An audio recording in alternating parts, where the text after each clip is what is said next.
Hello students, last classes में हमने valency complete कर ली थी, पर एक बार थोड़ा सा हम इलेक्ट्रोवैलेंसी और कोवैलेंसी और देख लेते हैं।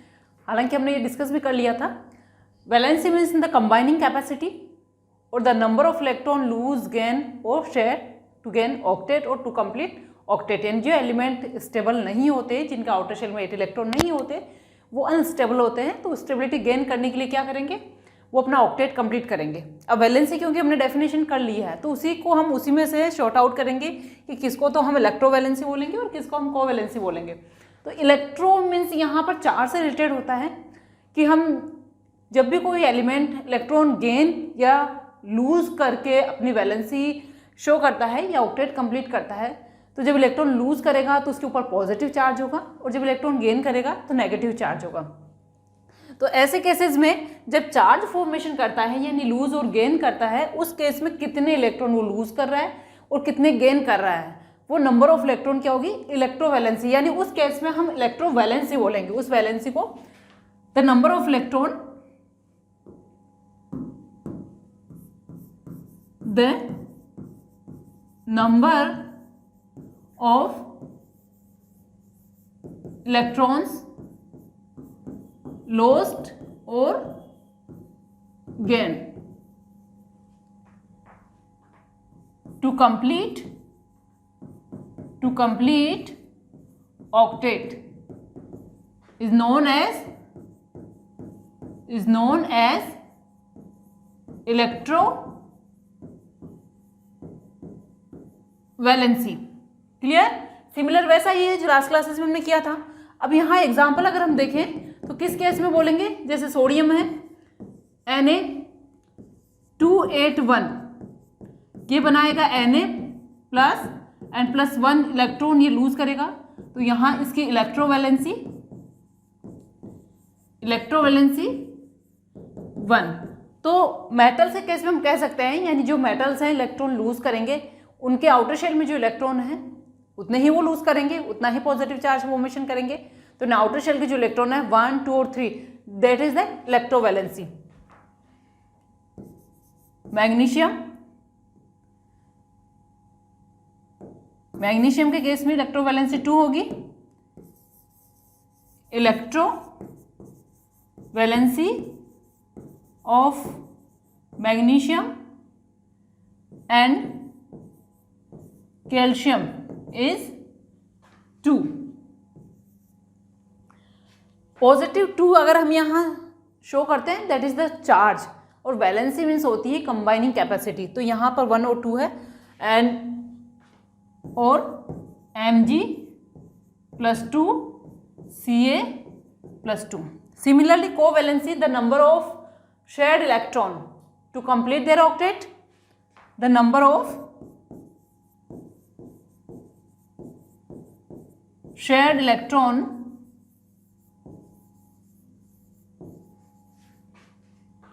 to complete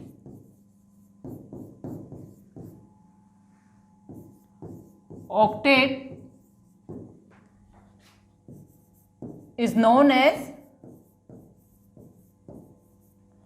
covalency. यानी शेयरिंग के केस में हम कोवैलेंसी बोलेंगे और लूज गेन के केस में इलेक्ट्रोवैलेंसी। डिफरेंस कुछ भी नहीं है। कोवैलेंसी ये एलिमेंट, एंड यहां पर कोवैलेंसी हम लिख सकते हैं, तो कोवैलेंसी कार्बन, नाइट्रोजन, ऑक्सीजन, ये हो गई 4, 3, 2। क्लियर? नाउ आयंस हम लास्ट क्लासेस में डिस्कस कर चुके हैं बच्चों। अब नेक्स्ट हमारा जो टॉपिक है दैट इज आइसोटोप्स। आइसोटोप्स क्या होते हैं? आइसोटोप्स ऐसे एटम्स हैं, यानी वो एटम्स जिनका एटॉमिक नंबर सेम होता है बट मास नंबर डिफरेंट होता है। अब वो एटम जिनका एटॉमिक नंबर सेम है, दैट मीन्स वो सिमिलर एलिमेंट के एटम्स होते हैं, क्योंकि किसी भी एलिमेंट का जो एटॉमिक नंबर है दैट इज यूनिक, वो फिक्स होता है। अगर वो फिक्स है दैट मीन्स वो एक पर्टिकुलर एलिमेंट को रिप्रेजेंट कर रहा है। किन्हीं भी दो एलिमेंट्स का एटॉमिक नंबर सेम नहीं हो सकता। तो एटॉमिक नंबर सेम हो और मास नंबर डिफरेंट हो। Atoms which have same atomic number, which have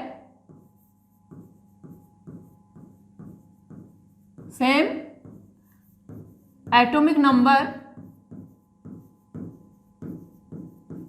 but different mass number, but different mass number. ऐसे एटम्स जिसका एटॉमिक नंबर सेम हो, और एटॉमिक नंबर क्या होता है, प्रोटॉन्स होते हैं, इसका मतलब ऐसे एटम्स जिसमें प्रोटॉन्स के नंबर सेम हो। तो ऐसे एटम्स जिनके एटॉमिक नंबर सेम हो वो क्या होंगे, i.e. Atoms of same element. अब आपके दिमाग में क्वेश्चन होगा कि अगर सेम एलिमेंट के एटम्स है तो फिर उनका मास नंबर डिफरेंट क्यों होता है। अब बच्चों यहाँ पर हमें पता चल गया कि आइसोटोप्स ऐसे एटम्स है जिनका एटॉमिक नंबर सेम है बट मास नंबर डिफरेंट है। इसका मीनिंग यह है कि किसी भी एलिमेंट के ऐसे एटम्स, बहुत सारे आइसोटोप्स एग्जिस्ट करते हैं जिनका एटॉमिक नंबर तो सेम चलता है बट उनका मास नंबर डिफरेंट होता है, और होते ही सिमिलर एलिमेंट के। अब क्योंकि मास नंबर हमें पता है, क्या निकाला था हमने mass number, mass number equal to proton plus neutron, ये हमें पता है। दैट मीन्स ऐसे एटम्स का अगर प्रोटॉन सिमिलर है तो क्या डिफरेंट होगा, ऐसे एटम्स के अंदर न्यूट्रॉन डिफरेंट होंगे, क्योंकि मास नंबर किससे बन रहा है, प्रोटॉन प्लस न्यूट्रॉन से बन रहा है। प्रोटॉन तो सेम है तो क्या डिफरेंट होगा, न्यूट्रॉन डिफरेंट होगा। Isotopes have different number of neutrons. ये पॉइंट्स आपको ध्यान रखना है। अब आइसोटोप्स, आपको कैसे पता चले कि आइसोटोप्स की डेफिनेशन ऐसे ही बना है कि जिसका मास नंबर डिफरेंट हो बट जिसके प्रोटॉन्स के नंबर सेम हो। अब देखो यहाँ पर आइसो का मीनिंग होता है सेम। आइसो जब भी कहीं आता है किसी वर्ड से पहले, दैट मीन्स वो बात कर रहा है सेम, वो पर्टिकुलर चीज उसमें सेम होगी।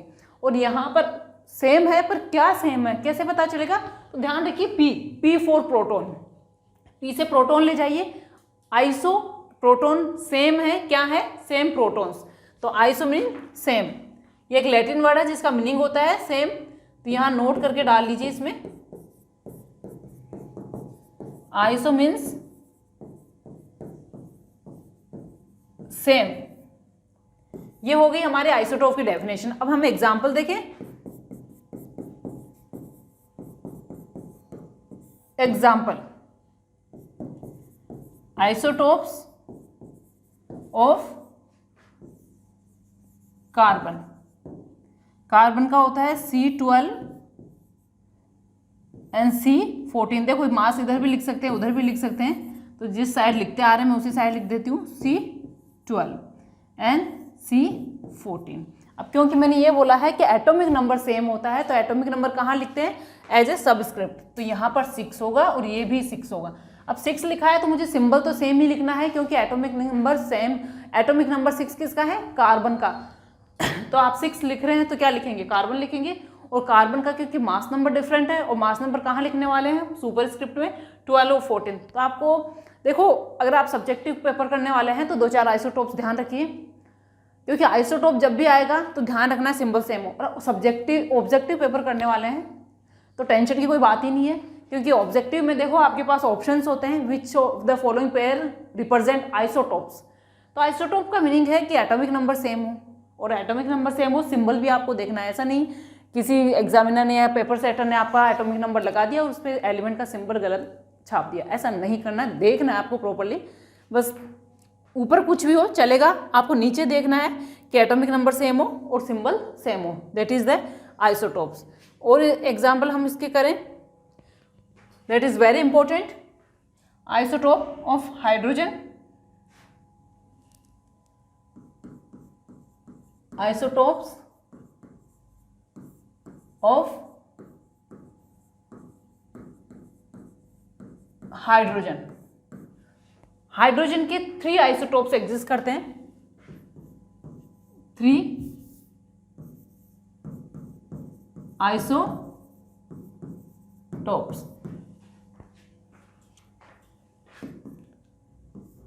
H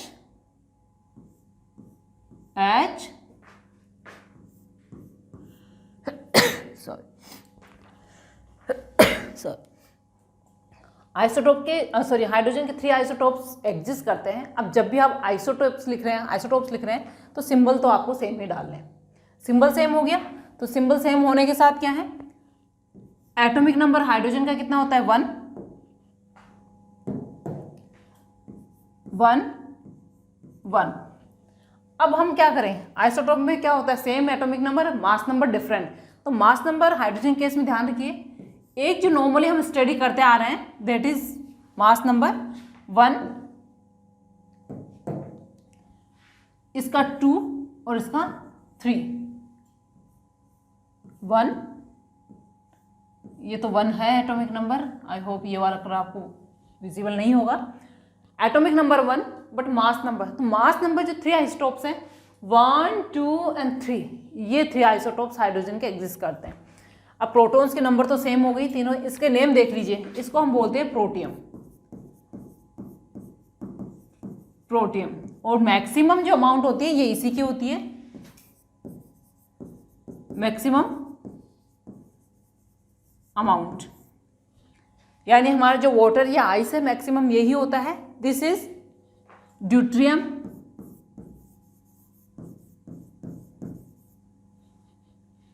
and this is tritium.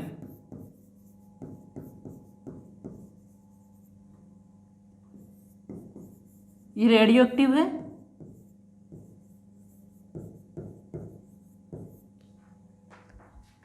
Number of neutrons, number of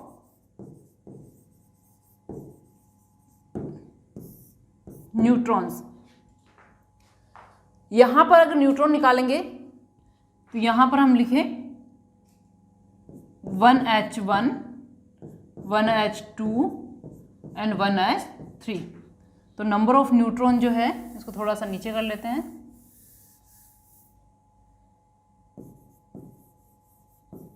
neutrons, protons and electrons.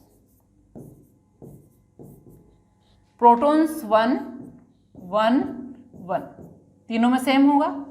Electron proton के इक्वल होते हैं तो ये भी सेम चलेंगे, एटम न्यूट्रल है। अब हम न्यूट्रॉन के नंबर निकालें तो mass number minus proton number, तो आप यहीं से लेस करके निकाल सकते हैं। इसमें न्यूट्रॉन होगा 0, इसमें 1 और इसमें 2। क्लियर? तो न्यूट्रॉन की नंबर आपको पता चल जाएगी तीनों आइसोटोप्स में। तो कौन से आइसोटोप में न्यूट्रॉन 0 होता है? प्रोटियम के अंदर, यानी जो हमारा जो वाटर है या मैक्सिमम में जो काम आने वाला हाइड्रोजन है that is protium and it doesn't have neutron. Clear? तो ये हो गए हमारे 3 आइसोटोप ऑफ हाइड्रोजन। ये ड्यूट्रियम है, इसको हैवी वाटर बनाया जाता है जो कि न्यूक्लियर केमिस्ट्री में काम आता है।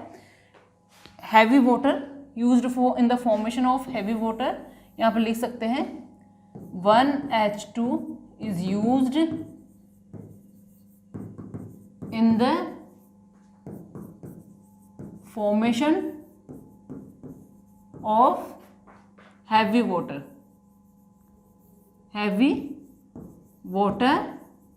and normal water क्या होता है? normal water equal to H2O and heavy water,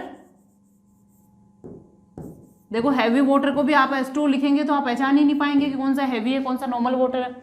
normal water बनता है किससे बनता है? प्रोटियम से बनता है। हैवी वाटर ड्यूट्रियम से बनेगा तो इसको रिप्रेजेंट करते हैं D2O।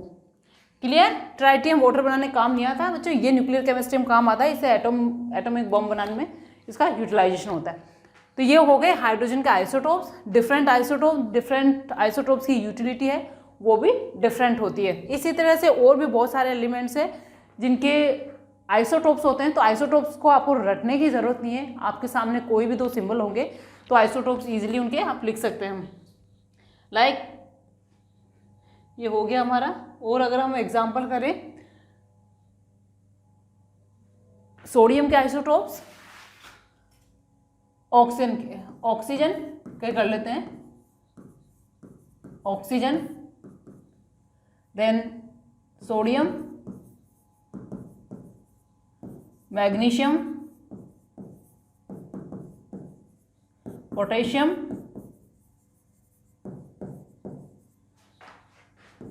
ऑक्सीजन होता है 16, नॉर्मल होता ही है, then 17 and 18। Sodium Na23 normal होता ही है, Na24 भी होता है। मैग्नीशियम 24 नॉर्मल होता ही है, मैग्नीशियम 23 भी होता है। पोटेशियम K39 नॉर्मल होता ही है, K40 भी होता है। अब इसमें कहीं भी मैंने एटॉमिक नंबर रिप्रेजेंट नहीं करा है, तो एटॉमिक नंबर ऑब्वियस है कि अपने सिंबल सेम लिखा है तो एटॉमिक नंबर सेम ही होगा। अब आप एटॉमिक नंबर डाल सकते हैं। ऑक्सीजन का होता है 8, 8, 8। सोडियम का होता है 11, 11। मैग्नीशियम का 12, 12। पोटेशियम का 19, 19। क्लियर? तो डिफरेंट एलिमेंट के आइसोटोप हो गए।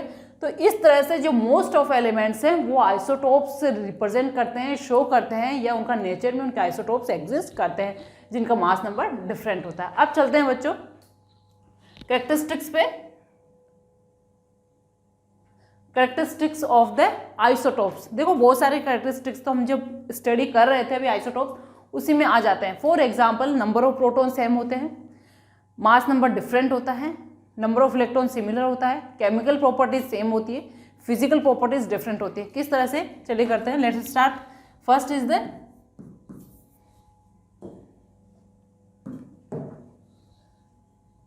आइसोटोप्स है सेम नंबर ऑफ प्रोटॉन्स। अब इसको एक्सप्लेनेशन की जरूरत नहीं है इस लाइन को, क्योंकि इट्स ऑब्वियस कि एटॉमिक नंबर सेम है तो प्रोटॉन के नंबर सेम ही होंगी। सेकंड पे चलें। Number of electrons are same in neutral atom. Third is number of neutron is different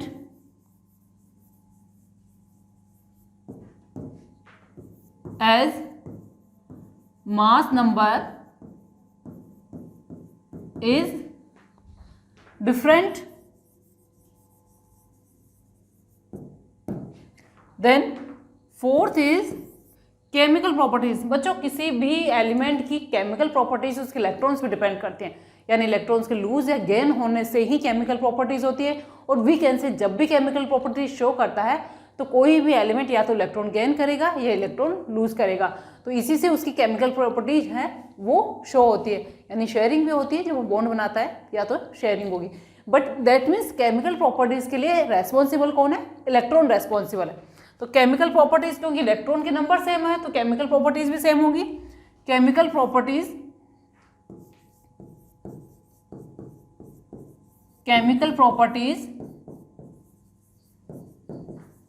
are similar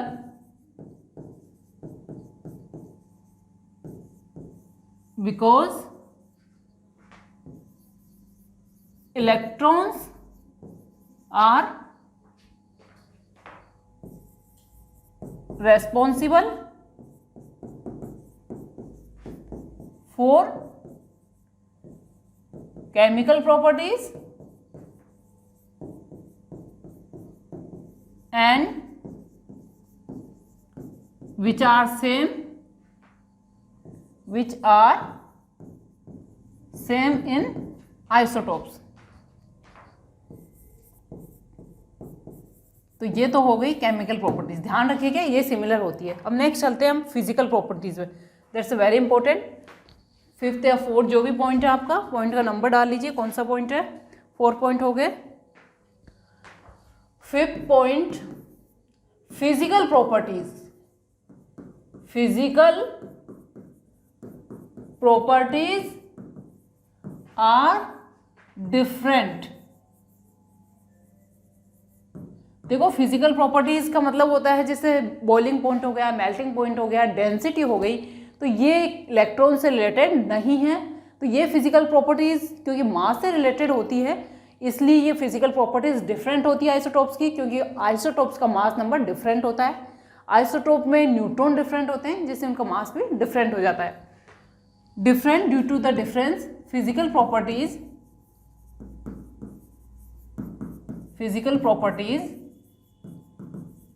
like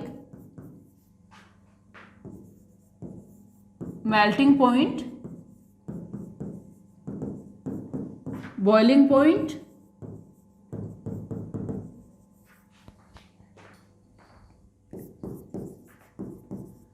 density are different due to difference in mass of isotopes।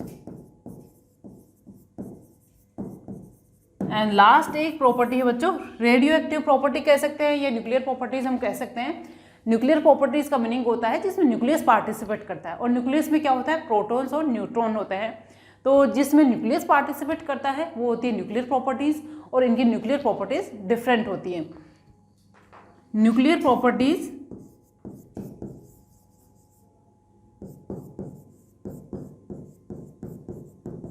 Are different. देखो nuclear properties हम detail में study नहीं करेंगे कि आपको लगे कि nuclear property ऐसी प्रॉपर्टी है क्या। एक्चुअली न्यूक्लियर प्रॉपर्टी का एक सिंपल सा मीनिंग ये समझ लो कि ये आइसोटोप्स यानी जो भी न्यूक्लियर प्रॉपर्टी शो करने वाला है उनमें अपने आप से रेडिएशन क्रिएट होती रहती है। रेडिएशन का मीनिंग है या तो न्यूट्रॉन निकालता है, या एक्सरेज निकालता है, गामा रेज निकालता है, वाई रेज निकालता है, यानी गामा रेज जो है, या फिर इस तरह का कोई भी स्मॉल पार्टिकल वो निकालता रहता है। तो ऐसे आइसोटोप्स को हम बोलते हैं रेडियो एक्टिव आइसोटोप्स। और जो ऐसी प्रॉपर्टी शो नहीं करता है यानी वो स्टेबल है, तो वो नॉन रेडियो एक्टिव आइसोटोप होता है। तो ऐसे यानी जो एलिमेंट के आइसोटोप है, हो सकता है कोई ना कोई आइसोटोप उसमें रेडियो एक्टिव हो। तो nuclear properties are different. For example C14 यानी कार्बन का जो फिर C14 आइसोटोप है, isotope is radioactive and C12 is non radioactive isotope। क्लियर? तो ऐसा नहीं है, बहुत सारे एलिमेंट्स हैं जिनमें ये डिफरेंस होता है। तो ये होगी हमारी जो कैरेक्टरिस्टिक्स ऑफ द आइसोटोप्स।